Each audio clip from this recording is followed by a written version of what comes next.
மேல்மலையனூர். மேல்மலையனூர் சொன்னதுமே எல்லாருக்குமே ஞாபகம் வர்றது மேல்மலையனூர் அம்மன் தாங்க.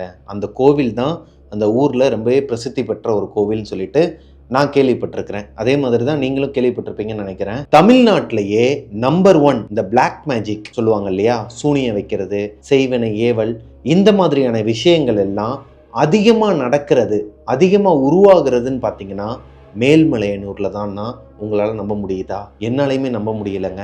ஸ்டார்டிங்கில் இந்த ஸ்டோரி எனக்கு இன்ஸ்டாகிராமில் சப்ஸ்கிரைபர் ஒருத்தர் அனுப்புகிற வரைக்கும், அவர் அனுப்பின இந்த ஸ்டோரியை படித்ததுக்கு அப்புறமா எனக்கு இந்த மேல்மலையனூரோட இன்னொரு பக்கம், அதாவது கொல்லிமலை தான் அமானுஷ்யமான பகுதி, தமிழ்நாட்டிலேயே கொல்லிமலை தான் ரொம்பவே அமானுஷ்யமான பகுதி, அங்கே சித்தர்கள் வாழ்கிறது, எட்டுக்கையம்மன் கோயில் இருக்குது, அதெல்லாம் போக எவ்வளோக்கு எவ்வளோ பாசிட்டிவான திங்ஸ் இருக்குதோ அதுக்கு அப்படியே ஆப்போசிட்டாக நெகட்டிவான திங்ஸும் அங்கே நிறைய இருக்குது. நிறைய இந்த மாதிரி செய்வினையெல்லாம் வைக்கிற இடமாவும் அது கருதப்படுதுன்னு நம்ம ஆல்ரெடி நம்மளோட ஸ்டோரிஸ்லாம் பார்த்துருப்போம். இப்போ மேல்மலையனூரை சேர்ந்த முரளிங்கிறவர் அவரோட வாழ்க்கையில் நடந்த ஒரு அனுபவத்தை என்கிட்ட இன்ஸ்டாகிராமில் ஷேர் பண்ணதுக்கப்புறமா மேல்மலையனூரை பற்றி நான் கூகுள்லேயும் நிறையா சர்ச் பண்ண ஆரம்பித்தேங்க. நீங்கள் நார்மலாக கூகுளில் போயிட்டு தமிழ்நாடோட நம்பர் 1 இந்த செய்வினை சூனியம், அதாவது இந்த பிளாக் மேஜிக் வைக்கிறதுக்கான இடங்கள்லாம் இருக்கும் இல்லையா, அதில் நம்பர் 1 இடம் எதுன்னு சொல்லி சர்ச் பண்ணிங்கன்னா அதில் ஃபஸ்ட்டு வர பிளேஸ் மேல்மலையனூர், விழுப்புரம் டிஸ்ட்ரிக்ட். 2வதாக தான்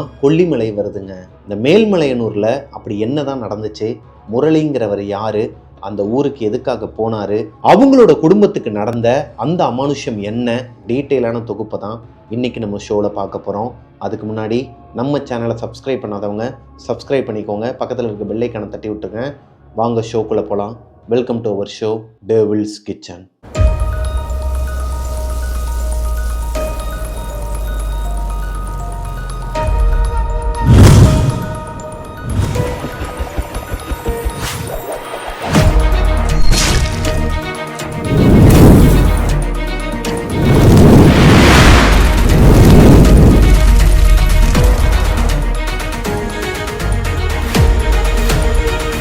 சாரி ஃபர்ஸ்ட் ஆஃப் ஆல் எல்லாருக்குமே 2 நாளாக நம்ம ஸ்டோரி கண்டினியூவாக போட முடியலை.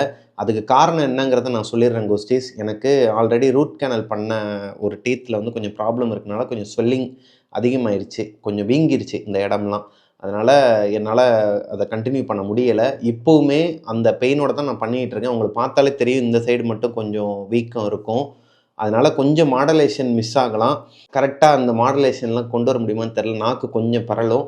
ஸோ அட்ஜஸ்ட் பண்ணிக்கங்க கதையை. ஆல்ரெடி நிறைய பேர் கேட்டுக்கிட்டே இருந்தீங்க என்னென்ன ஆச்சு 2 நாளாக ஸ்டோரி போடல அப்படிங்கிற பட்சத்தில் நான் இன்றைக்கி போட்டே ஆகணும்னு சொல்லிட்டு தான் நான் எடுத்துக்கிட்டு இருக்கிறேன். ஹலோ கோஸ்டீஸ், நான் உங்களோட பிரபாகரன். இன்றைக்கி நம்ம பார்க்க போகிற ஸ்டோரியை எனக்கு இன்ஸ்டாகிராமில் அனுப்பின பிரதரோட பேர் முரளிங்க. முரளி அவரோட சொந்த ஊருன்னு பார்த்துக்கிட்டிங்கன்னா திருச்சிக்கு பக்கத்தில் இருக்கிற ஒரு கிராமங்க. இந்த திருச்சிக்கு பக்கத்தில் இருக்கிற ஒரு கிராமத்தில் பிறந்த முரளி அவரோட லைஃப்பில் சந்தோஷத்தையே அனுபவிச்சது கிடையாது. சின்ன வயசுலேயே அவரோட அப்பா அம்மா 2 பேருமே தவறிடுறாங்க. அவங்க பாட்டி வீட்டில் தான் அவர் வளர்ந்துட்டு இருக்கிறாரு. பாட்டி வீட்டில் வளரும்போது அவருக்குன்னு சொல்லிட்டு அவங்க அப்பா அம்மா சொத்துக்கித்து எதுவுமே விட்டுட்டு போகல. அதே மாதிரி ஒரு நல்ல விஷயம் என்னன்னு பார்த்தீங்கன்னா, அவருக்கு பேரில் கடன் எதுவும் விட்டுட்டு போகலை. பாட்டி தான் சின்ன வயசுலேருந்து முரளியை வளர்க்குறாங்க. வளர்த்ததுக்கு அப்புறமா அவரால் அவர் நினச்ச படிப்பை படிக்கவும் முடியலைங்க. இப்போது அவருக்கு கிடைச்ச படிப்பை எடுத்து படித்து முடித்ததுக்கப்புறமா அந்த படிக்கிற இடத்துலையே ஒரு பொண்ணை லவ் பண்ணுறாரு. அவங்க பேர் மீனா. மீனாங்கிற பொண்ணு கோயம்புத்தூரை சேர்ந்தவங்க. முரளி திருச்சிக்கு பக்கத்தில் இருக்கிற ஒரு கிராமத்தை சேர்ந்தவருங்க. இப்போது இவங்க 2 பேருமே லவ் பண்ணதுன்னு பார்த்தீங்கன்னா திருச்சியில் இருக்கிற ஒரு காலேஜில். திருச்சியில் இவங்க 2 பேருமே ஒரே காலேஜில் தான் படிச்சிருக்கிறாங்க, கோயட் காலேஜில். மீனா அங்கே ஹாஸ்டலராங்க, அதாவது ஹாஸ்டலில் தங்கி படிச்சுட்டு இருந்துருக்குறாங்க. அப்போ தான் இவங்க 2 பேருக்கு லவ் ஆகிருக்குது. 2 பேரும் லவ் பண்ணுற விஷயம் மீனாவோட வீட்டுக்கு தெரிய வருது. மீனாவோட அப்பா முரளியை கூப்பிட்டு மிரட்டுறாரு, அதனால் உனக்கு கல்யாணம் பண்ணி வைக்க முடியாது, நீ வசதியிலையும் அந்தஸ்துலையும் என்னை விட பின்தங்கி இருக்கிறப்பா, அது போக சில விஷயங்கள்லாம் இருக்குது புரிஞ்சுப்பீங்கன்னு நினைக்கிறேன் அப்படிங்கிற மாதிரி மிரட்டி அனுப்பிடுறாரு. இதனாலேயே முரளி மீனாவை பார்க்காம கொஞ்ச நாள் அவாய்ட் பண்ணி வச்சிருக்கிறாரு. இவங்களுக்கு காலேஜில் முடிஞ்சதுக்கு அப்புறமா தான் இந்த சம்பவம்லாம் நடந்திருக்குதுன்னு வச்சுக்கோங்களேன். கரெக்டாக அந்த டிகிரி வாங்க வர நேரத்தில் தான் அவங்க அப்பாவுக்கு விஷயம் தெரிஞ்சிருக்குது. முரளியவும் கூப்பிட்டு மிரட்டி இருக்கிறாரு. இப்போ இவங்க 2 பேருமே பார்த்துக்காம இருந்திருக்கிறாங்க. முரளி மீனாவோட காலை அட்டன் பண்ணாமே இருந்திருக்கிறாரு.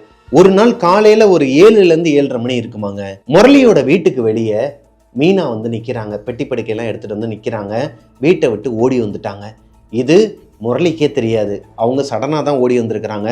இப்போ முரளியோட பாட்டி என்ன சொல்கிறாங்கன்னா, உன்னை நம்பி வந்துட்டாப்பா, நீ இந்த இடத்துல இருக்காத, நீங்கள் 2 பேருமே வந்து வேற ஒரு ஊருக்கு ஓடி போயிருங்க அப்படிங்கிற மாதிரி அவங்க கையில் இருக்கிற காசெல்லாம் கொடுத்து, இவங்க கிட்ட ஆல்ரெடி அவங்களோட வீட்டிலேருந்து எடுத்துகிட்டு வந்த நகையெல்லாம் இருந்திருக்குது. அந்த நகை எல்லாத்தையும் முரளி வாங்கி, அதாவது மீனா கிட்டேருந்து வாங்கி அவங்களோட பாட்டி கையில் கொடுக்குறாரு. இதை அவங்க அப்பா எப்படினாலும் இவளை தேடிட்டு இங்கே தான் வருவாங்க, அப்படி வந்தாங்கன்னா அவங்க 2 பேருமே எங்கே போனாங்கங்கிறது எனக்கு தெரியாது, ஆனால் அந்த பொண்ணு போட்டிருந்த நகை எல்லாத்தையுமே என்னோட பேரன் வந்து கலட்டி கொடுத்துட்டான், உங்ககிட்டே கொடுக்க சொன்னான்னு சொல்லிட்டு இதை மொத்தமாக அவர்கிட்டே கொடுத்துருன்னு சொல்லிட்டு, ஆக்சுவலாக முரளிக்கு அப்பா அம்மா கிடையாதுங்கிற காரணத்தினால பாட்டி தான் வளர்க்குறாங்க. பாட்டி வேலைக்கு போவாங்க. அதே மாதிரி இவங்களுமே யாரு முரளியுமே கிடைச்ச வேலையெல்லாம் செஞ்சு சின்ன வயசுலேருந்தே ஒரு அமௌண்ட் சேர்த்து வச்சிருக்கிறாரு. 4 லட்சம் ரூபாய் ஆல்ரெடி அவர் சேர்த்து வச்சிருக்கிறாருங்க. இந்த 4 லட்ச ரூபாயை மட்டும் கையில் எடுத்துக்கிட்டு அவங்க பாட்டி கொடுத்த 50,000த்தையும் வாங்கிக்கிட்டு 4.5 லட்ச ரூபாயோட அவங்களோட ஊரான இந்த திருச்சிக்கு பக்கத்தில் இருக்கிற கிராமத்திலேருந்து தன்னை நம்பி வந்த மீனாவை கூட்டுட்டு ஓடிடுறாருங்க. அவர் எங்கே போனார், எங்கே தங்க போகிறாரு எதுவுமே அந்த பாட்டிக்கிட்டையும் சொல்லலை. பாட்டிக்கிட்டையும் சொல்லாமே தான் போயிருக்கிறாரு. நானே உங்களை காண்டாக்ட் பண்ணுறேன், முடிஞ்சால் நானே வந்து உங்களை கூட்டிட்டு போயிடுறேன் அப்படிங்கிற மாதிரி சொல்லிட்டு போயிருக்கிறாரு. மீனாவோட அப்பா இவர் எதிர்பார்த்த மாதிரியே, ஏன்னா பொண்ணு ஓடி போயிட்டாங்கன்னா எங்கே போவாங்கங்கிறது அப்பாவுக்கு தெரியும், இவரை தான் லவ் பண்ணுறாங்கன்னு சொல்லிட்டு நேராக இவங்களோட வீட்டுக்கு தான் வந்திருக்கிறாரு வித் போலீஸோட இங்கே வந்ததுக்கப்புறமா அது போலீஸ் கேஸ் ஆகி பெரிய பிரச்சனையாகி இவங்க 2 பேரையுமே பிடிச்சிடுறாங்க. 2 பேரையும் பிடிக்கும்போது அவங்க கல்யாணம் பண்ணியிருக்கிறாங்க, மேரேஜ் பண்ணிக்கிட்டாங்க. இப்போ அவங்க லா பாயிண்ட்டாக பேசுகிறாங்க, இங்கே பாருங்கள் நாங்கள் மேஜர், எங்களை வந்து இதுக்கப்புறம் பிரிக்க முடியாது. அது மாதிரி நான் அவர்கிட்ட வந்து வரதட்சணை இந்த மாதிரிலாம் எதுவுமே கேட்கல, அவங்க பொண்ணுமே போட்டு வந்த நகை எல்லாத்தையுமே நாங்கள் கழட்டி வச்சு தான் வந்திருக்கோம். அப்படிங்கும்போது இந்த மீனாங்கிற பொண்ணோட அப்பா யாருன்னு பார்த்தீங்கன்னா அவங்க ஊரில் கொஞ்சம் பெரிய ஆளாங்க. அது போக அவர் கொஞ்சம் நியாயமான மனுஷனா, என்னதான் பெத்த பொண்ணாவே பையனாவே இருந்தாலும் அவங்க பையன் ஏதோ ஒரு தப்பு பண்ணியிருக்கிறான்னு சொல்லிட்டு சின்ன வயசுல ஊருக்கு முன்னாடி வச்சு சவுக்கடி கொடுத்த மனுஷன். அப்பேற்பட்ட ஒரு ஆள் இப்போ இவங்களோட கருத்தை ஏற்றுக்கிறாரு.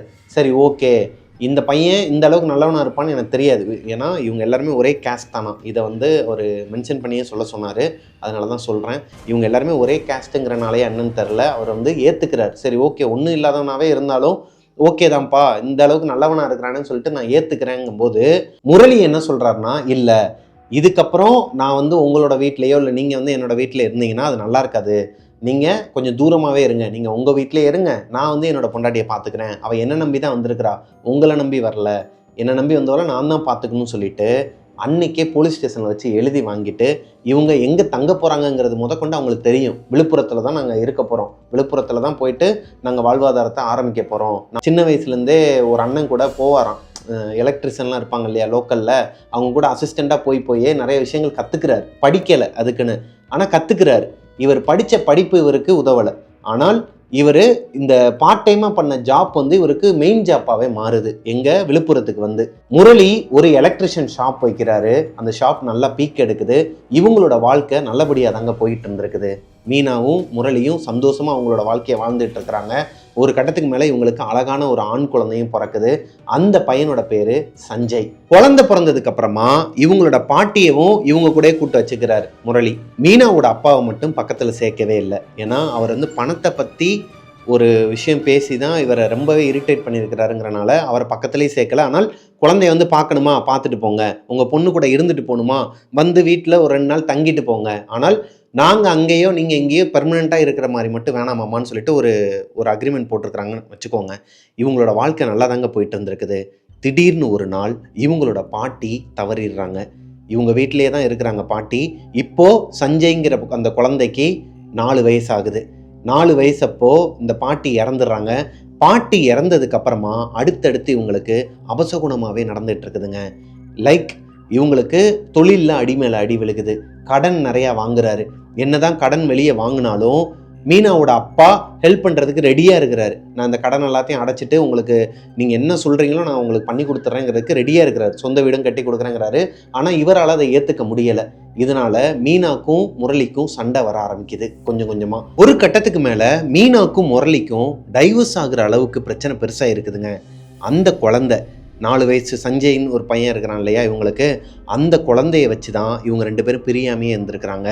இப்போது முரளி என்ன சொல்கிறாருன்னா, அவர் கூட ஒரு ஃப்ரெண்டு இந்த விழுப்புரத்துக்கு போனதுக்கப்புறமா அங்கே ஒரு ஃப்ரெண்டு வந்து கிடச்சிருக்கிறாங்க. அவர் மேல்மலையனூருக்கு குடும்பத்தோட ஷிஃப்ட் ஆகுறாரு. அவர் கூடயே சேர்ந்து நம்மளும் அங்கே ஷிஃப்ட் ஆயிடலாம், அங்கே கொஞ்சம் வேக்கன்சி இருக்குதான் அவங்க அந்த டைம் பீரியடில், அங்கே கொஞ்சம் நல்லாவே போகும், தொழிலெலாம் பண்ணி பொழைச்சிக்கலாம், எதனா ஒன்று பண்ணி பொழைச்சிக்கலாம், இந்த ஊர் நமக்கு வேணாம், இங்கே வந்து நிறைய கண்ணுப்பட்டு போச்சு வான்னு சொல்லி முரளி கூப்பிடும்போது மீனா முதல்ல வரமாட்டேன்னு சொல்லியிருக்கிறாங்க. இப்போ முரளி என்ன சொல்கிறாருன்னா, நான் மட்டும் அந்த ஊருக்கு போயிடுறேன், வாரத்துக்கு 1 நாளோ இல்லை 2 நாளோ இல்லை மாதத்துக்கு 2 நாளோ வந்து பிள்ளையவும் உன்னையும் பார்த்துக்கிறேன், ஆனால் நீ உங்கள் அப்பா வீட்டுக்கும் போகக்கூடாது, நான் வந்து மேல்மலையனூருக்கு போயிட்டு அங்கே எனக்கு வேலை வாய்ப்பை நான் அமைச்சிக்கிறேன் அப்படிங்கிற மாதிரி சொல்லிட்டு கிளம்பும்போது வேற வழி இல்லாமல் இவங்களும் கிளம்புறாங்க. சின்ன வயசுலேருந்தே முரளிக்கு ஒரு பழக்கம் இருக்குதுங்க, இந்த மூட நம்பிக்கையிலலாம் சுத்தமாக நம்பிக்கை இல்லாத ஒரு பர்சன். ஏன்னா சின்ன வயசுலேருந்தே அவங்களோட அப்பா அம்மா இல்லாமல் பாட்டியோட அரவணைப்பிலேயே வளர்ந்தவர். பாட்டியுமே கஷ்டப்பட்டு தான் இவரை வளர்த்துருக்குறாங்க. இவரும் கொஞ்சம் கொஞ்சமாக அந்த பார்ட் டைம் ஜாப்லாம் பண்ணாருன்னு சொன்னேன் இல்லையா, அந்த டைமில் இவங்க ஊரில் ஏகப்பட்ட அமானுஷ்யங்கள்னு சொல்லிட்டு பேச்சுக்கள்லாம் அடிபடுமாங்க. செய்வன சூனியம், இந்த ஏவல், இந்த மாதிரியான நிறைய விஷயங்கள்லாம் கேள்விப்படுவாராம். அப்படி கேள்விப்படும் போது வீட்டில் வந்து ஓட்டுவாங்க இல்லையா, இந்த குடுகுடுப்புக்காரங்களாக இருக்கட்டும், அப்படி இல்லைன்னா இந்த கோடாங்கியாக இருக்கட்டும், யாராச்சும் அந்த மாதிரி நிறைய பேர் வீட்டுக்கு வந்து ஓட்டிட்டு காட்டுக்குள்ளே போகும்போது, அதாவது இவங்க வந்து காட்டுக்குள்ளே போயிட்டு இந்த முயல் இந்த மாதிரி விஷயங்கள்லாம் வேட்டையாடுறதுக்கு ஃப்ரெண்ட்ஸோட போவாராம் அவங்க கிராமத்தில். அப்படி போகும்போது இவங்க எல்லாருமே ஃப்ராடுங்கிறத தெரிஞ்சுக்கிறாரு. அங்கே உட்காந்து குடிச்சிக்கிட்டு, அதாவது சரக்கடிச்சிக்கிட்டு மட்டமாக பேசிகிட்டு இருப்பாங்களாம், அந்த வீட்டை பற்றியும் அந்த வீட்டு ஆட்களை பற்றியும் ஒரு மாதிரி தப்பாக பேசிகிட்டு இருப்பாங்களாம், எது சொன்னாலும் நம்புகிறான் அப்படிங்கிற மாதிரிலாம் பேசிகிட்டு இருப்பாங்களாம். இதை நேரில் பார்த்த ஒரு பர்சனுக்கு எப்படி அது மேலே நம்பிக்கை வரும்? அப்போ இது எல்லாமே மூட நம்பிக்கை தான், இந்த செய்வன சூனிய ஏவல்னு ஒன்று கிடையவே கிடையாதுன்னு கான்ஃபிடென்ட்டாக நம்பக்கூடிய ஒரு பர்சன் தான் முரளி. இந்த மேல்மலையனூரை பொறுத்த வரைக்கும் அங்கே சாமி இருக்கிற ஒரு இடம், ஒரு தெய்வீக கடாட்சமான ஒரு ஏரியா அப்படிங்கிறது ஒரு பக்கம் இருந்தாலும், இன்னொரு பக்கம் செய்வன சூனியம் ஏவல் இந்த மாதிரியான விஷயங்கள்லாம் அதிகமாக பண்ணக்கூடிய இடம், அதிகமாக எடுக்கக்கூடிய இடமாகவும் அந்த மேல்மலையனூரை சொல்கிறாங்க. இது எல்லாத்தையுமே முரளியோட ஃப்ரெண்டு கிருஷ்ணா கூட உட்காந்து சொல்கிறாரு. அதாவது அடுத்த நாள் அந்த ஊருக்கு கிளம்புறாங்க, மேல்மலையனூருக்கு கிளம்புறாங்கன்னா இன்றைக்கி உட்காந்து சொல்கிறாரு, டே நம்ம போகக்கூடிய ஊர் வந்து ரொம்பவே பயங்கரமான ஊர், நீ நினச்சிட்டு இருக்கிற மாதிரி சாதாரண ஊர் கிடையாது, அங்கே கொஞ்சம் ஜாக்கிரதையாக இருக்கணும். எதுக்கு சொல்கிறேன்னா, 4 வயசில் உனக்கு ஒரு பையன் இருக்கிறான், வைஃப் இருக்கிறாங்க, நம்ம வேலை விஷயமா வெளியே போயிட்டோம் அப்படின்னாலும் அங்கே சில விஷயங்கள்லாம் அவங்க தெரிஞ்சுக்கணும். இதெல்லாம் நான் அவங்கக்கிட்ட சொல்ல முடியாது, நான் உங்ககிட்ட சொல்கிறேன், நீயும் கேர்ஃபுல்லாக இரு, அதே மாதிரி அந்த பிள்ளையும் கேர்ஃபுல்லாக இருக்க சொல்கிறா, நானே என் ஒய்ஃப் கிட்ட சொல்லியிருக்கிறேங்கும்போது இவருக்கு நம்பிக்கை இல்லை. டேய் கிருஷ்ணா, இதெல்லாம் நம்பிக்கிட்டு இருக்கியாடா, நான்லாம் லைவாக பார்த்தவன்டா சின்ன வயசில், இவனுங்களாம் நம்பாத, சும்மா காசை வந்து ஏமாத்துற கும்பல் இவனுங்களாம், வீட்டில் நார்மலாக விட்டாலே சரியாகிற ஒரு பிரச்சனையை இவனுங்க தான் அந்த எலுமிச்சம்பழத்தை வச்சு சரி பண்ணேன், இந்த மாதிரி மஞ்சளை வச்சு சரி பண்ணேன்னு சொல்லிட்டு அலையிற கும்பல்றான்னு சொல்லிட்டு சொல்கிறார். டேய் உனக்கு நம்பிக்கை இருக்கோ இல்லையோ, சில விஷயங்கள்லாம் அங்கே கழிச்சு போடுவாங்களாம். நிறைய இந்த எலுமிச்சம்பழத்தில் ஆணி அடித்து அப்புறம் அதில் கருப்பு கயிறுலாம் சுற்றி கருப்பு கலரில் ஒரு பொம்மை இருக்குமா, சிமெண்ட்டை மேலே பூசின மாதிரி இருக்குமா, மனுஷனோட எலும்பு மண்டவோடு இந்த மாதிரியான விஷயங்கள்லாம் அங்கே ரோட்லேயே கிடக்குமா. இந்த கதை நடந்த அந்த பீரியட் பார்த்திங்கன்னா 2006. 2006 அந்த ஏரியா நல்லாவே டெவலப் ஆகாத அந்த டைமாக, கொஞ்சம் தள்ளி இந்த அவுட்ரு ஏரியாலலாம் காட்டுப்பகுதி மாதிரி தான் இருக்குமா. அந்த காட்டுப்பகுதியில் பஸ்ஸில் வராங்கன்னு வச்சுக்கோங்களேன், மெயின் ரோட்லேருந்து இறங்கி அவரோட வீட்டுக்கு நடந்து தான் போகணுமா, ஒரு 1.5 கிலோமீட்டருக்கு. அந்த மாதிரி டைமில் நிறையா அந்த காட்டுப்பகுதியிலலாம் வந்துட்டு இந்த செய்வனை பண்ணுறது, சூனியம் பண்ணுறது, அதுக்கு யூஸ் பண்ண பொருட்கள்லாம் அங்கங்கே சிதறி கிடக்குமா, அங்கங்கே விட்டு போயிருப்பாங்களாம், சில இதெல்லாம் கழித்து எரிஞ்சிருப்பாங்களாம். அதில் மிதிச்சிட்டாலோ இல்லை அதை வீட்டுக்கு தெரியாமல் கொண்டு வந்துட்டாலோ அது வீட்டுக்கு ஒரு பெரிய கெட்ட சக்தியை கூட்டு வரதுக்கு சமம் அப்படிங்கிற மாதிரி கிருஷ்ணா முரளிக்கு எடுத்து சொல்கிறார். ஆனால் முரளிக்கு இதிலெல்லாம் சுத்தமாக உடன்பாடே இல்லாத காரணத்தினால அதை காதிலே வாங்கிக்க மாட்டாரு. முரளி அவரோட ஒய்ஃப் மீனா கிட்டேயும் இதை பற்றி எதுவுமே ஷேர் பண்ணாமல் மேல்மலையனூருக்கு கிளம்பி போயிடுறாங்க. இவங்க போன அந்த வீட்டோட அமைப்பு ஒரு ரெண்டல் ஹவுஸ் தான். இது ஒரு தனி வீடாங்க.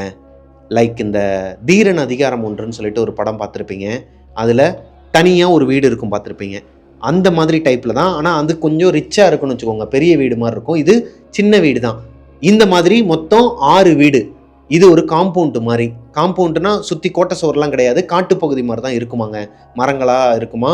நான் சொன்னேன் இல்லையா, மெயின் ரோட்லேருந்து பஸ்ஸில் இறங்கி நடந்து தான் போகணும், இந்த காட்டுப்பகுதியை தாண்டி தான் உள்ளே போகணும், லைட்டு வெளிச்சமும் எதுவுமே இருக்காது. இவங்க தங்க போகிற அந்த காம்பவுண்டு வீடு, அந்த காம்பவுண்டு ஏரியாவிலேருந்து பார்த்தாலே கோவிலோட கோபுரம் தெரியுமாங்க.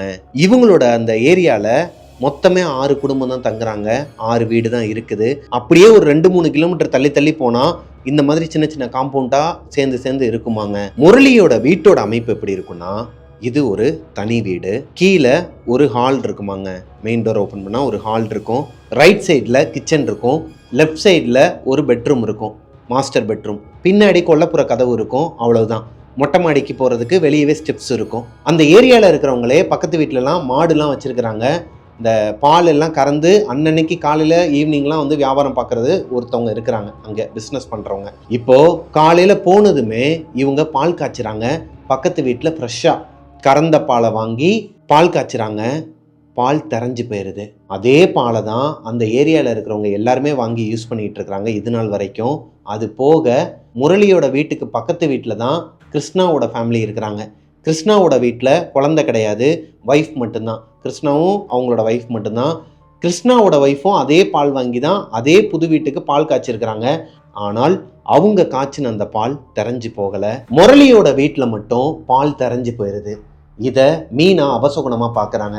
மீனாவோட கேரக்டர் என்னன்னு பார்த்தீங்கன்னா, சின்ன வயசுலேருந்தே ஒரு 10th ஸ்டாண்டர்ட் படிக்கிற வரைக்கும் அவங்க அம்மா வந்து உயிரோட தான் இருந்திருக்கிறாங்க. 10th ஸ்டாண்டர்ட் அவங்க முடிக்க போகும்போது கரெக்டாக அவங்க அம்மா தவறிடுறாங்க. அவங்க அம்மா தவறுனதுக்கு அப்புறமா அவங்க அப்பா தான் இந்த பொண்ணை வளர்த்துருக்குறாங்க. ஆனால் சின்ன வயசுலேருந்தே அவங்க அம்மா கொஞ்சம் இந்த அபசகுணம், இந்த நல்ல நேரம் கெட்ட நேரம், இந்த சாஸ்திர சமுதாயம்லாம் பார்த்து அந்த மாதிரி ஒரு கேரக்டரான் மீனாவோட அம்மா. அவங்களோட கேரக்டர் தான் மீனாக்கும். இப்போது முரளிக்கு இதிலலாம் சுத்தமாக நம்பிக்கையே கிடையாது. பாலை தூக்கி ஊற்றிட்டு வேற ஒரு பாலை வாங்கி காய்ச்சு, அப்படி அதுவும் கெட்டு போச்சா விடு, ஈவினிங்காக பால் குடிச்சிக்கலாம். இப்போ என்ன பால் காய்ச்சணுங்கிறது சம்பிரதாயமா?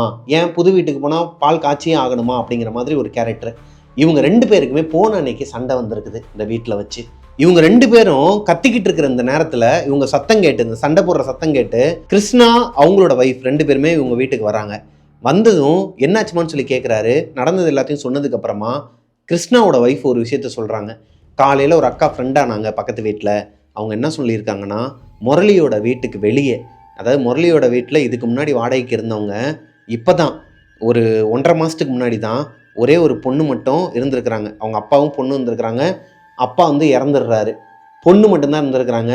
பொண்ணு என்ன நினச்சாங்கன்னு தெரில. ஒரு நாள் காலையில் இவங்க எல்லாருமே வெளியே வாசல் தொளிக்கிறதுக்கு வருவாங்களாம் அந்த ஏரியாவில். வாசல் தொளிக்க வெளியே வரும்போது முரளி இப்போ பார்த்துருக்குற அந்த வீட்டுக்கு வெளியே ஒரு வேப்ப மரம் இருக்குதுங்க. அந்த வேப்ப மரத்தில் அந்த பொண்ணு தூக்கு போட்டு இறந்துருச்சான். இப்போ தான் ஒரு 1.5 மாதத்துக்கு முன்னாடி தான் அந்த பொண்ணு இறந்துருக்குது. அந்த பொண்ணு இறந்ததுக்கப்புறமா இந்த வீட்டை பூட்டி போட்டிருக்கிறாங்க. யாருமே வரலை, வீடை பூட்டி போட்டு தான் வச்சுருக்கிறாங்க. இப்போது முரளியோட ஃபேமிலி வந்திருக்கிறாங்க. இதை கேட்டதுமே மீனாவுக்கு ஒரு மாதிரி தூக்கி போடுதுங்க. ஐயோ எனக்கு இந்த வீடே வேணாங்க, வேறு எதனா ஒரு வீடு பார்க்கலாம், நீங்கள் உடனே வேறு வீடு பாருங்கள், இந்த வீட்டில் நான் இருக்க மாட்டேங்கிற மாதிரி சொல்ல. இப்போ முரளி என்ன சொல்கிறாருன்னா, அவங்களும் ஒரு உயிர் தானே, பாவம் அந்த பிள்ளை வந்து என்ன கஷ்டத்தில் தூக்கு போட்டுச்சோ தெரியல, அதுக்குன்னு அது வந்து பேயா சுற்றுதுன்னு சொல்கிறியா, அதனால தான் இந்த வீட்டில் வந்துட்டு உனக்கு பால் வந்து தெரிஞ்சு போச்சுங்கிறியா, இப்போ என்ன எதனா ஒரு சாமியாரை கூட்டு வந்து வீட்டில் பேய ஓட்டணும் அதுதானே அப்படின்னு சொல்லிட்டு வாய்க்கு வந்த பிறலாம் பேச ஆரம்பிக்கிறார். இப்போ கிருஷ்ணா என்ன சொல்கிறாருன்னா, முரளி உங்களுக்கு இதிலலாம் நம்பிக்கை இல்லை அப்படிங்கிறத தாண்டிலும் அவங்களோட நம்பிக்கையை வந்து பொய்யாக்காதீங்க, அதுக்குன்னு அவள் பயந்துக்கிட்டே இருப்பா, நான் வந்து பார்த்துக்கிட்டே இருக்கணுமா, இல்லை அவள் சொல்கிறதெல்லாம் நான் கேட்டுக்கிட்டே இருக்கணுமான்னு சொல்லிட்டு இப்படியே வாக்குவாதமாக ஆகிட்டு இருந்திருக்குதுங்க. ஒரு கட்டத்துக்கு மேலே முரளிக்கும் கிருஷ்ணாக்கும் சண்டை வர மாதிரி பேச ஆரம்பிக்கிறாங்க.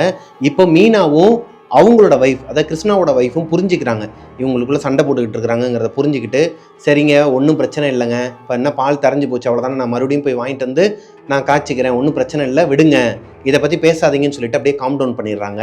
முரளியும் கிருஷ்ணாவும் ஒரு நாள் பேசிக்கவே இல்லை. அப்புறமா ஈவினிங்காக 2 பேருமே பேசிக்கிறாங்க, ஒருத்தருக்கு ஒருத்தர் சாரி கேட்டுக்கிறாங்க.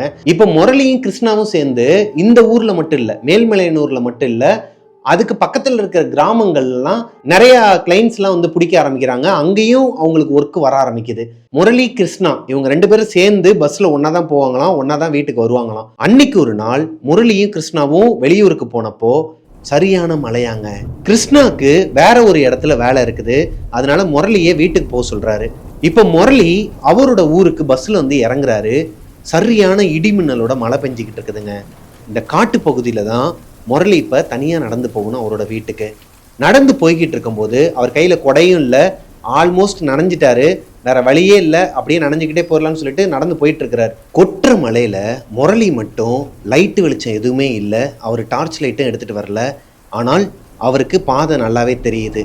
அப்பப்போ மின்னல் வெட்டுறது ப்ளஸ் கொஞ்சம் வெளிச்சம் இருக்கும் இல்லையா, இருட்டிலையும் ஒரு வெளிச்சம் இருக்கும் நம்ம நடந்து போகிற அளவுக்கு. அங்கெல்லாம் தண்ணி தேங்கி நிற்கும் பார்த்துருக்கீங்களா?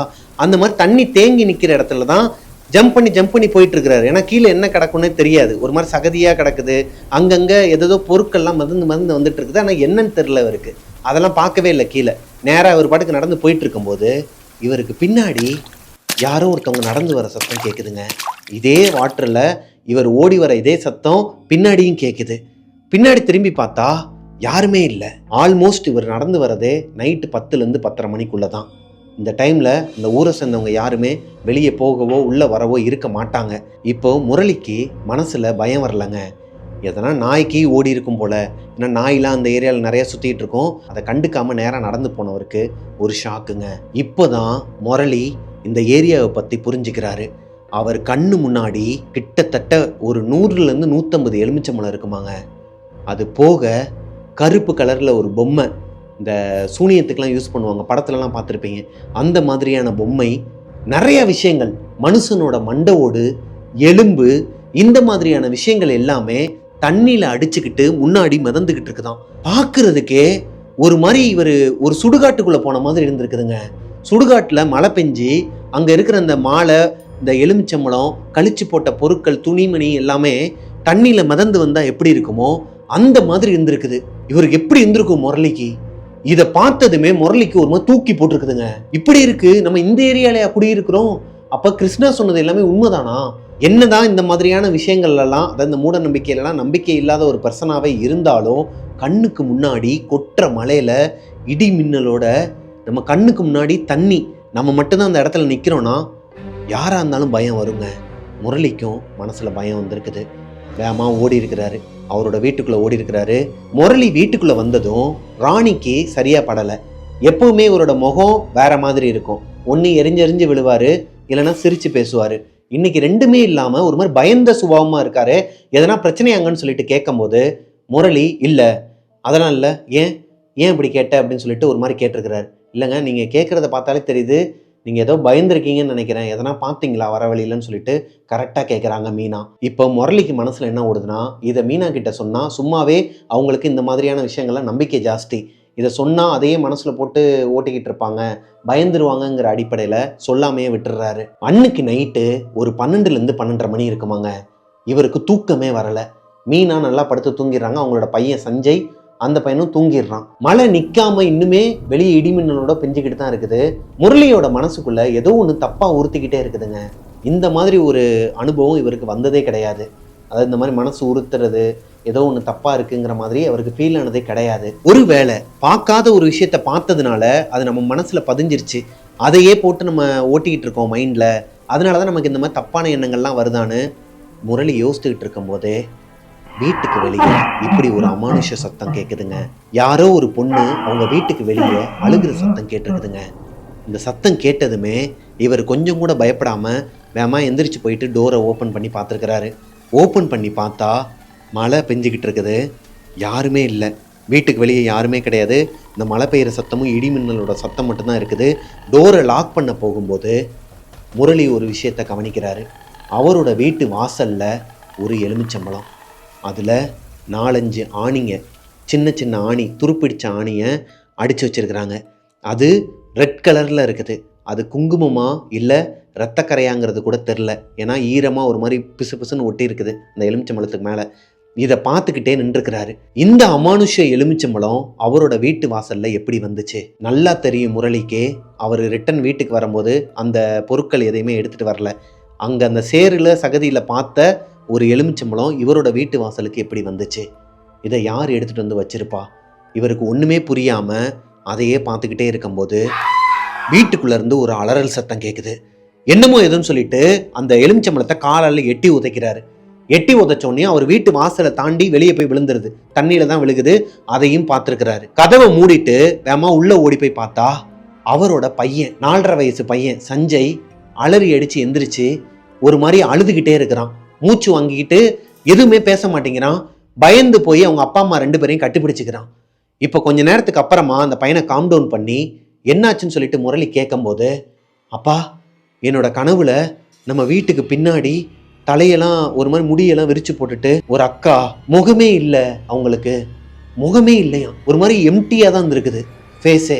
ஆனால் முடி இருந்திருக்குது தலைக்கு மேலே ஃபுல்லாக, இந்த லேடிஸ்க்கு இருக்கிற மாதிரி முடியெல்லாம் பெரிய அளவுக்கு முடி இருந்திருக்குது. கை காலில் நகங்கள் எல்லாமே பெருசு பெருசாக இருந்திருக்குது. அவங்களோட உடம்பெல்லாம் ரத்தக்கரையோட பின்னாடி நின்றுக்கிட்டு என்னைய வான்னு சொல்லிட்டு கூப்பிட்றாங்க, சஞ்சய் வான்னு சொல்லிட்டு கூப்பிட்றாங்க. நான் பேக் டோரை ஓப்பன் பண்ணிவிட்டு, அதாவது பின்வாசலை ஓப்பன் பண்ணிவிட்டு அந்த பையன் வெளியே போயிருக்கிறான். வெளியே போனால் அந்த பையனோட கழுத்தில் கையில் இருக்கிற நகத்தை வச்சு குத்தி கிழிச்சு ஒரு மாதிரி தூக்கி இருக்கிறாங்க. இதில் அந்த பையன் கத்தி அலறி அடித்து எந்திரிச்சிருக்கிறான். அந்த பையனுக்கு ரத்தம் வர்றது கொண்டு ஃபீல் ஆகிருக்குது, வலிக்குதுங்கிறான். இப்போ தூக்கத்துலேருந்து எந்திரிச்சதுக்கு அப்புறமா கூட அந்த பையனுக்கு கழுத்தெல்லாம் வலிக்குதுங்கிற மாதிரி சொல்கிறான். இப்போ மீனாவுக்கும் முரளிக்கும் ஒன்றுமே புரியலைங்க. இந்த வீட்டுக்கு வந்து கிட்டத்தட்ட ஒரு 3 வாரம் ஆச்சு. இந்த 3 வாரமே எந்த ஒரு அமானுஷ்யமோ எந்த ஒரு கெட்ட செய்தியும் இந்த வீட்டில் நடக்கலை. அப்படி இருக்கும் பட்சத்தில் இப்போ இன்னைக்கு அந்த சகதியை தாண்டி வந்ததுக்கு அப்புறமா ஒரு எலுமிச்சம்பழம் எப்படி வீட்டு வாசலில் வந்துச்சு, அந்த எலுமிச்சம்பழம் வீட்டு வாசலில் இருக்கும்போது தான் ஒரு அமானுஷ்ய சத்தம் வீட்டுக்குள்ளே கேட்டுச்சு. ஒரு பொண்ணு அழுகிற சத்தம் கேட்டு தான் முரளி வெளியே போய் பார்த்தாரு. அதை பார்த்துட்டு இருக்கும் போதே பையன் அலறி அடிச்சு எந்திரிச்சிருக்கிறான். இது எல்லாத்துக்குமே கனெக்டிங் இருக்குதா? இப்போ முரளிக்கு ஒரு மாதிரி குழப்பமாகவே இருந்திருக்குது. இது எதுக்குடா வம்பு, நம்ம போய் பார்த்துடலாம்னு சொல்லிட்டு மெயின் டோரை ஓப்பன் பண்ணி வெளியே போய் பார்க்குறாரு. அவர் எட்டி உதைச்ச அந்த எலுமிச்சம்பழம் அந்த இடத்துல இல்லை, வெளியே தான் விழுந்திருக்கணும். அவர் வீட்டு வாசல்லே தான் கடந்திருக்கணும். ஆனால் அவரோட வீட்டு வாசலில் அந்த எலுமிச்சம்பழம் இல்லை. கொற்ற மலையில் ரொம்ப நேரமாக தேடிக்கிட்டே இருந்திருக்கிறாரு. மீனா வெளியே வந்து கேட்டிருக்கிறாங்க, என்னாச்சுங்க, மிட் நைட்டு 1 மணி ஆக போகுது, இந்நேரத்தில் வெளியே நிற்காதீங்க, ஆல்ரெடி கிருஷ்ணா அண்ணன் வந்து சொல்லியிருக்கிறார்ல இந்த இடத்துல வந்து நிறையா அமானுஷ்யங்கள்லாம் இருக்குன்னு. கிருஷ்ணா என்கிட்ட தானே சொன்னான், உனக்கு எப்படி தெரியும் சொல்லிட்டு கேட்கும்போது கிருஷ்ணாவோட வைஃப் வந்து இவங்ககிட்ட சொல்லியிருக்கிறாங்க. இதை சொல்லும் போது சஞ்சய் இருந்தானா வீட்டில் அப்படின்னு சொல்லி கேட்குறாரு. ஆமாம் இருந்தான், வேமா ஓடி வந்து மீனாவை அரைஞ்சிருக்கிறாருங்க. இந்த மாதிரி விஷயங்கள்லாம் உன்னோட வச்சுக்கோ, நான் கூட என்னென்னமோ நினச்சி பயந்துட்டேன்.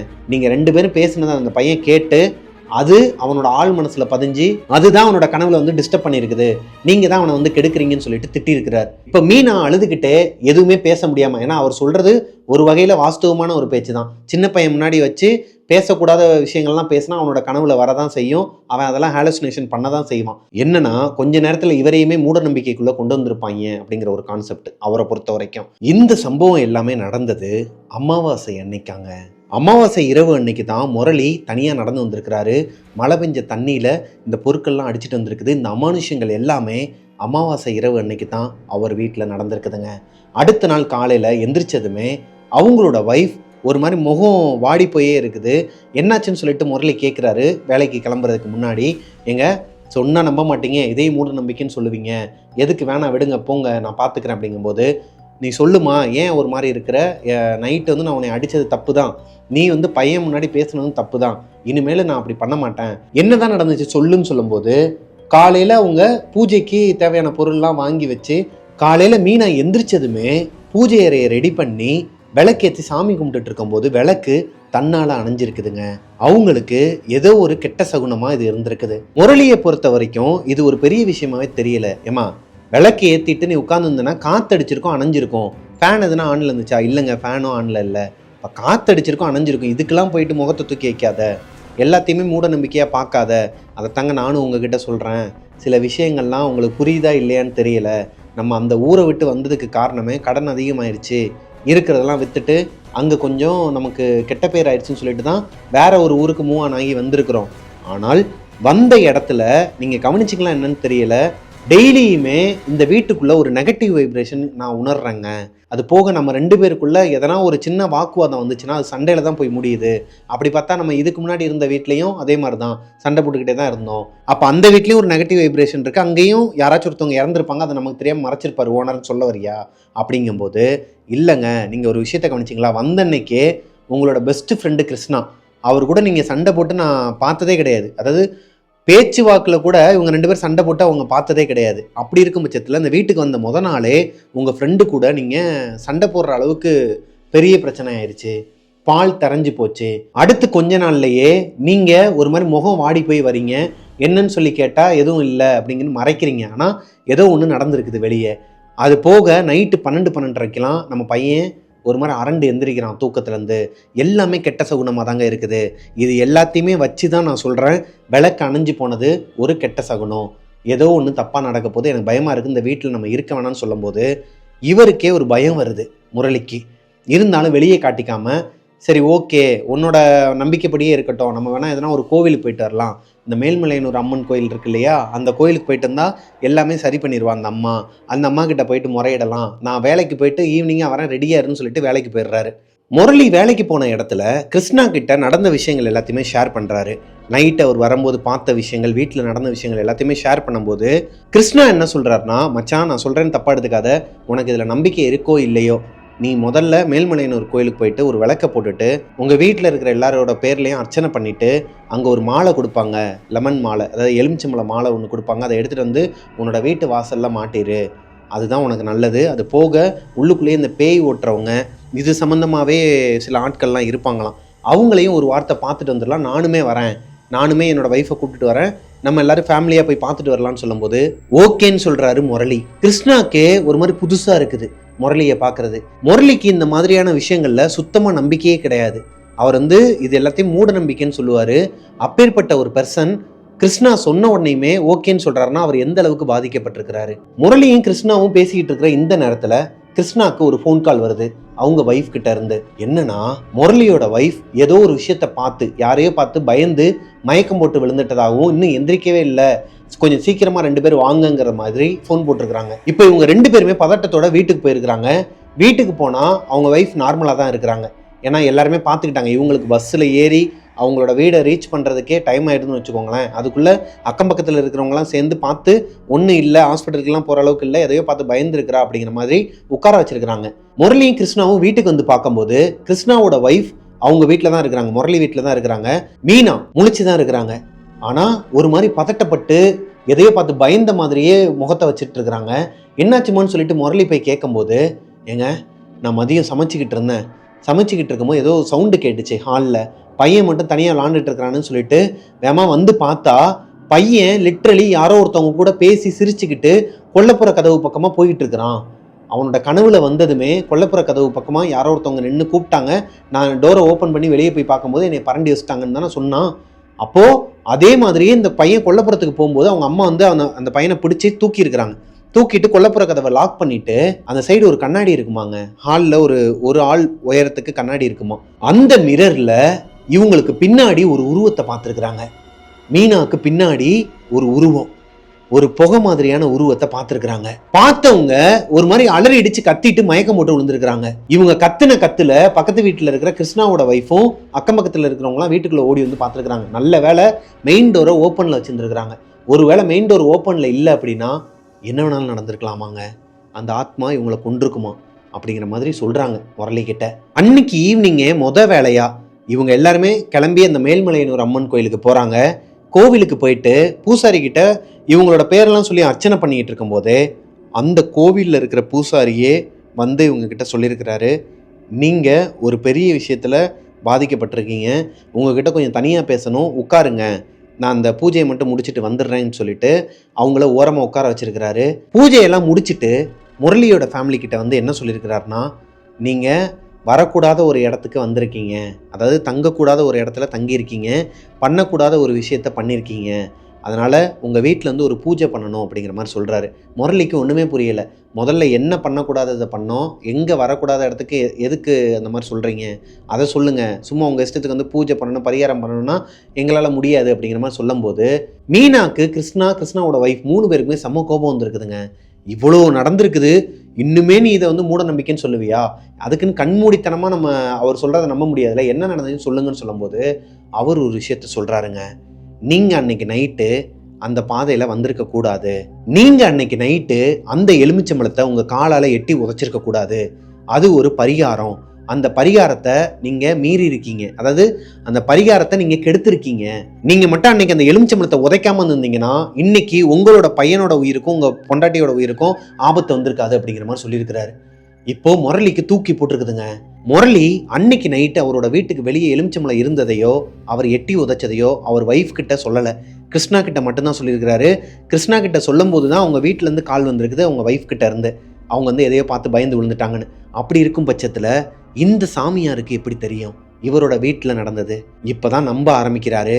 அன்னைக்கு நைட்டே அந்த கோயிலில் இருக்கிற ஒரு பூசாரி முரளியோட வீட்டுக்கு வந்திருக்கிறாருங்க. அவர் கூட எக்ஸ்ட்ரா 2 பூசாரிங்களையும் கூட்டு வந்திருக்கிறாரு. இப்போ இவங்களோட வீட்டுக்குள்ள ஒரு ஓமம் வளர்த்துருக்குறாங்க. என்னன்னா, இந்த வீட்டில் ஆல்ரெடி ஒரு பொண்ணு இறந்து போச்சு இல்லையா, அந்த பொண்ணோட ஆத்மா உண்மையாவே இங்கே தான் சுற்றிக்கிட்டு இருக்குது. அந்த பொண்ணு இறந்து போனதுக்கு காரணமே அவங்க குடும்பத்தில் இருக்கிற ஒருத்தர் தானாங்க.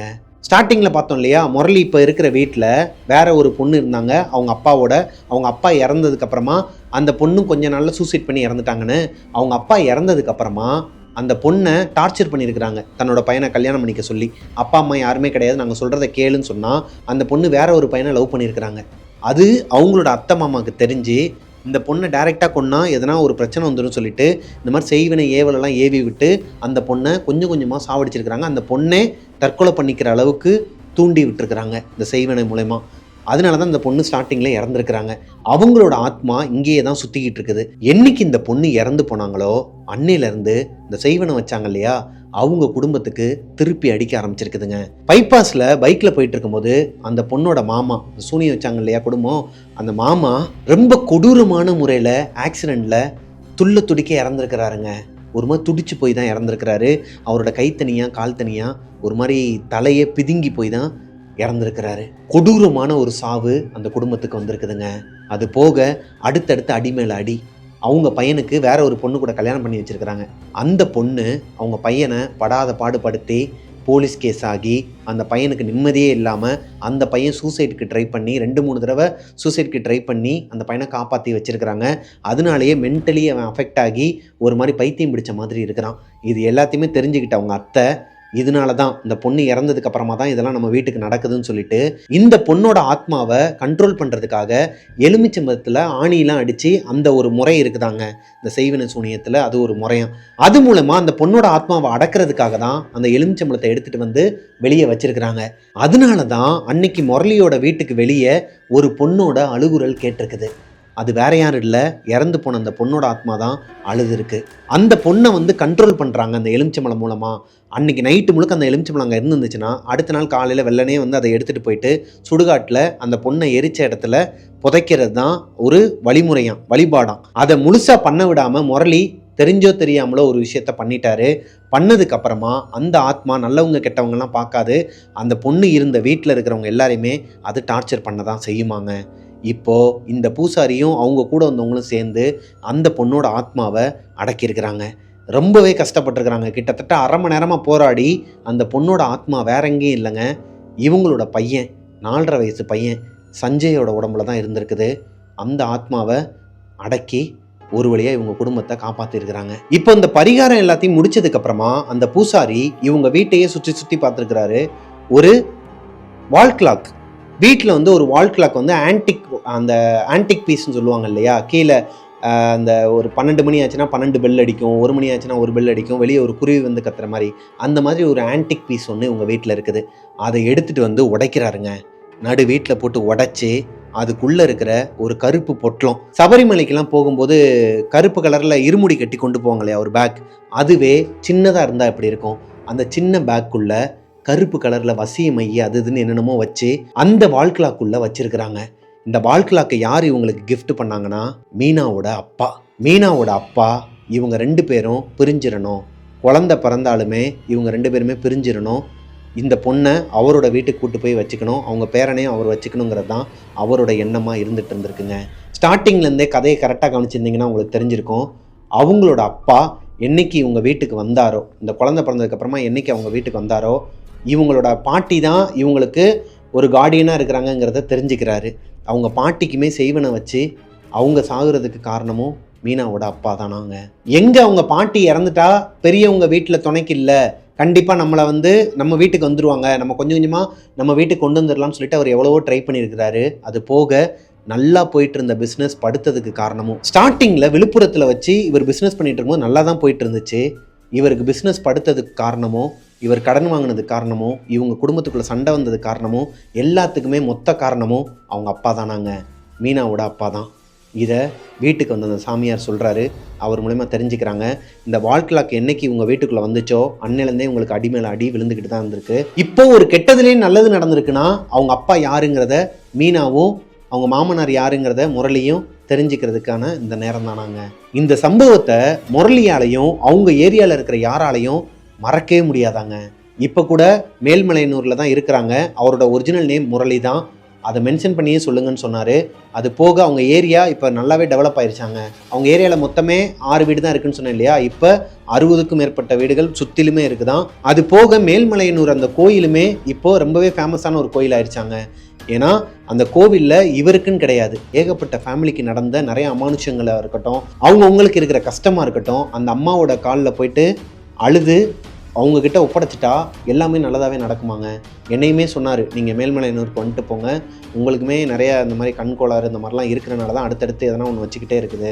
கண்டிப்பாக அந்த அம்மா கிட்ட வந்து நீங்கள் சரணடைஞ்சிங்கன்னா அவங்க உங்களை பார்த்துப்பாங்க அப்படிங்கிற மாதிரி சொல்லியிருக்கிறார். ஸோ இந்த ஸ்டோரி முரளி என்கிட்ட சொன்னதை நான் என்னோடய ஸ்டைலில் உங்ககிட்ட நரேட் பண்ணிட்டேன். இந்த ஸ்டோரி உங்களுக்கு பிடிச்சிருக்குன்னு நம்புகிறேன். செய்வினை, ஏவல், இந்த மாதிரியான விஷயங்கள், ஆத்மா, பேய், இது மேலே நம்பிக்கையே இல்லாமல் அதெல்லாம் மூட நம்பிக்கைன்னு சொன்ன ஒரு மனுஷன்தான் முரளி. இன்றைக்கி அவரே அம்மா கிட்ட வந்து நீங்கள் சரணடைங்க, அம்மா அவங்கள பார்த்துப்பாங்க அப்படிங்கிற மாதிரி சொல்கிறாரு. அது அவரோட நம்பிக்கை, அவரோட வாழ்க்கையில் நடந்த ஒரு உண்மை சம்பவத்தை என்கிட்ட ஷேர் பண்ணியிருக்கிறாரு. அது உண்மை சம்பவமாக இல்லையாங்கிறத ஆதாரப்பூர்வமாக அவர் எனக்கு அனுப்பலை. அவர் சொன்னதை நான் உங்ககிட்ட நரேட் பண்ணிட்டேன். இதை என்டர்டெயின்மெண்ட்டாக எடுத்துக்கிட்டால் என்டர்டெயின்மெண்ட், அது போக நீங்கள் அதை சீரியஸாக எடுத்துக்கிட்டிங்கன்னா ஒவ்வொருத்தவங்களோட இறை வழிபாடு நம்பிக்கைன்னு ஒன்று இருக்குதுங்க. முஸ்லீமாக இருக்கட்டும், கிறிஸ்டினாக இருக்கட்டும், இந்துவாக இருக்கட்டும், ஒவ்வொருத்தவங்களுக்கும் ஒவ்வொரு நம்பிக்கை இருக்கும். அதன் அடிப்படையில் உங்களுக்கு இவர் சொன்னது உண்மை, இது நானுமே வந்து அந்த மேல்மலையனூரில் தான் இருக்கிறேன், நானுமே நிறைய விஷயங்கள்லாம் அந்த மாதிரிலாம் பார்த்துருக்குறேன், என்னோடய வாழ்க்கையில் நிறைய அதெல்லாம் நடந்திருக்குன்னு சொல்லிட்டு உங்களுக்கு ஃபீல் ஆச்சுன்னா கீழே கமெண்ட்டில் சொல்லுங்கள். அப்போ மூட நம்பிக்கைன்னு ஒன்று கிடையவே கிடையாதா அப்படின்னு சொல்லி கேட்டிங்கன்னா இருக்குங்க. என்னையை பொறுத்த வரைக்கும் மூட நம்பிக்கைனா எதை சொல்லுவேன்னா, இந்த ஜாதி, மதம், அப்புறம் இதெல்லாம் பேசிக்கிட்டு ஒரு மாதிரி சுற்றிக்கிட்டு இருக்காங்க இல்லையா, இன்னுமே வந்துட்டு 80ஸ்லேயே வாழ்ந்துட்டுருக்கிற பர்சன்ஸ் எல்லாருமே மூட நம்பிக்கைவாதிகள் தான். அதுலேருந்து அவங்க வெளியே வந்தாலே நாடு எங்கேயே போயிடும். அது போக இறை வழிபாடு மேலே நம்பிக்கை இருக்கலாம், அதுவே ஆர்வக்கோளாறாக இருக்கக்கூடாது. அது நான் இவருக்குன்னு சொல்லலை, தப்பாக சொல்லலை, பொதுவாக சொல்கிறேன். ஆர்வக்கோளாறாக மட்டும் இருந்துடவே கூடாது. நம்பிக்கை இருக்கலாம், அம்மா என்னை காப்பாற்றுவாங்க, அது போக எனக்கு என்னோடய சிவன் வந்து என்னை காப்பாற்றுவார், என்னோடய அல்லாஹ் என்னை காப்பாற்றுவார், ஜீசஸ் காப்பாற்றுவார்னு சொல்லிட்டு நம்ம இறை வழிபாடு வைக்கிறது பிரச்சனை கிடையாது. ஆனால் அதுலேயே முங்கி போய் ரொம்ப ஓவராக பண்ணுவாங்க சிலர்லாம். அந்த மாதிரி பண்ணுறது தான் மூட நம்பிக்கை. ரெண்டுத்துக்கு வித்தியாசம் இருக்குது. பிரித்து பார்க்குறவங்களுக்கு அதை பற்றி தெரியும். ஸோ இன்றைக்கான ஸ்டோரி முடிஞ்சிருச்சுங்க. இந்த ஸ்டோரி பிடிச்சிருந்துச்சுன்னா லைக் பண்ணிடுங்க. உங்களோட வாழ்க்கையிலையும் எதனா அமானுஷங்கள் நடந்திருக்குது, அதை என்கிட்ட ஷேர் பண்ணணும்னு நினச்சிங்கன்னா என்னோட இன்ஸ்டாகிராம் ஐடி அண்ட் ஃபேஸ்புக் ஐடிஸை கீழே டிஸ்கிரிப்ஷனில் கொடுத்துருக்கேன். அங்கே வந்து எனக்கு இன்பாக்ஸ் பண்ணுங்கள். மிஸ்டர் பிரபாகரன் யூடியூப் சேனலை சப்ஸ்கிரைப் பண்ணிடுங்க, பக்கத்தில் இருக்க பெல் ஐக்கானை தட்டி விட்டுருங்க. அண்ட் ஸ்பாட்டிஃபைல நம்மளோட ஸ்டோரி எல்லாமே எக்ஸ்க்ளூசிவாக அடுத்தடுத்து வரப்போகுது. ஸோ ஸ்பாட்டிஃபைலையும் டெவில்ஸ் கிச்சனை ஃபாலோ பண்ணிக்கோங்க. ஸ்பாட்டிஃபையோட லிங்க்கும் கீழே டிஸ்கிரிப்ஷனில் கொடுக்குறேன். அண்ட் மிஸ்டர் பிரபாகரன் வீலாக்ஸ் நாளைக்கு மதியம் 12 மணிக்கு ப்ரொமோ வருது. ஹாப்பி கிறிஸ்மஸ் கோஸ்டீஸ், எல்லாருமே கிறிஸ்மஸை ஹாப்பியாக கொண்டாடுங்க. அண்டு நாளைக்கு மதியம் 12 மணிக்கு மிஸ்டர் பிரபாகரன் வீலாக்ஸில் நம்மளோட ஃபஸ்ட்டு சேனல் இன்ட்ரோடக்ஷன் ப்ரொமோ வருது 4 நிமிஷத்துக்கு. உங்களோட ஃபீட்பேக் என்னங்கிறத கீழே கமெண்ட்ஸில் பதிவு பண்ணுங்கள். மிஸ்டர் பிரபாகரன் வீலாக்ஸில் மிஸ்டர் பிரபாகரன் வீலாக்ஸோட சேனல் லிங்க் கீழே டிஸ்கிரிப்ஷனில் ஃபஸ்ட்டு எடுத்தோனையும் கொடுக்குறேன். சப்ஸ்கிரைப் பண்ணாதவங்க போய் சப்ஸ்கிரைப் பண்ணிவிட்டு பக்கத்தில் இருக்க பெல் ஐக்கானை தட்டி விட்டுருங்க. நாளைக்கு மதியம் 12 மணிக்கு அந்த சேனலில் பார்க்கலாம். நெக்ஸ்ட்டு ஒரு சூப்பரான ஸ்டோரியோட உங்களை மீட் பண்ணுற வரைக்கும் டாட்டா, பாய் பாய்.